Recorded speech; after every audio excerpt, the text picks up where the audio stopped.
Hey there, I'm Pelham Spong, and I'm here. Hi, I'm Rosalind Stanley. We're here to talk about Connected, Mob Stories from My Past by Dr. Joe Ferry. What was your initial response to this book, Pelham?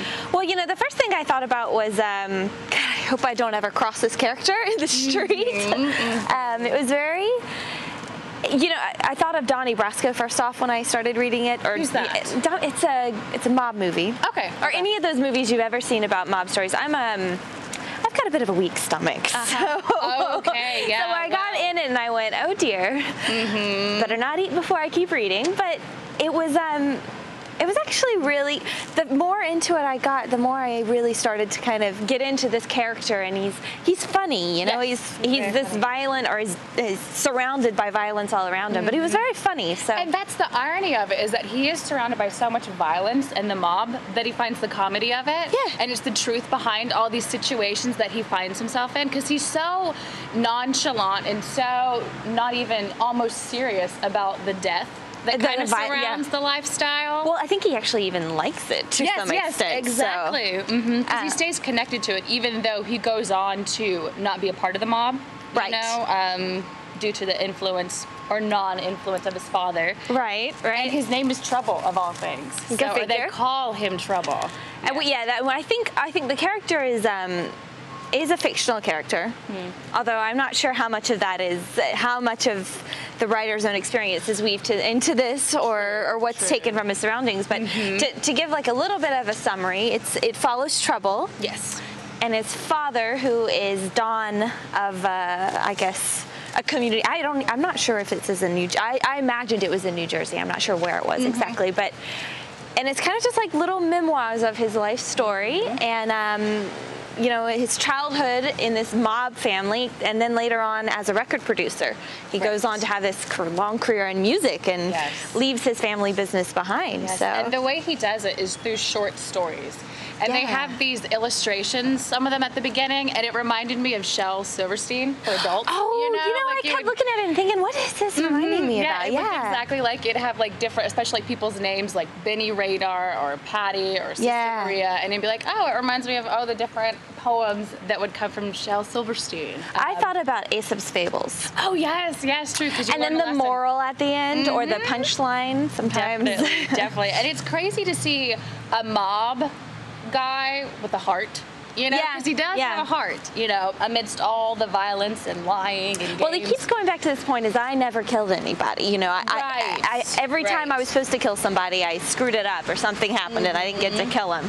True. So he gets to kind of play this, I'm not that bad.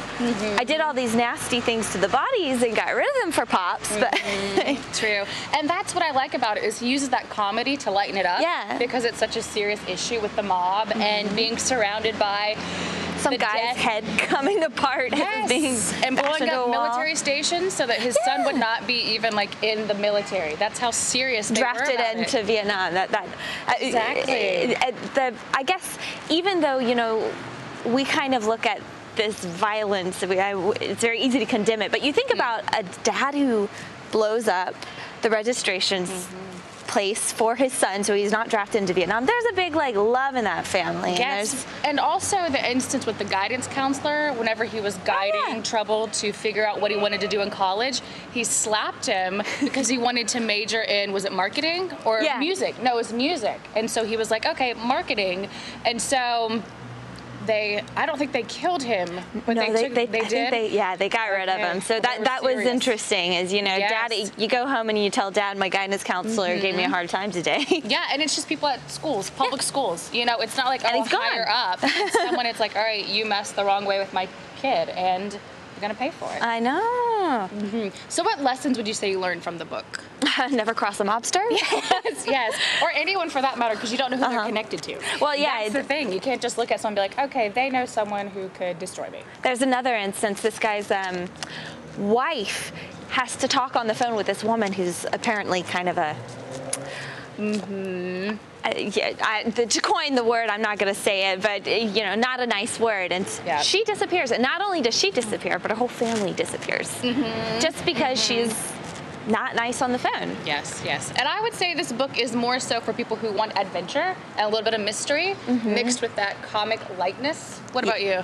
Yeah, I'd say, and I don't want to say this is like a guy's book, but this is, if you like something gritty and tough and aren't going to puke your morning breakfast while you're reading about some sort of gruesome murder, then this is definitely a book. There's not really a dull moment in it. Right, no. And I think that being the short story format of it, I think that helped it. Yes. Was, you know, you have these action-packed little vignettes. And I think, though, what do you think the bottom line of all of that was? The bottom line of it is making your own way.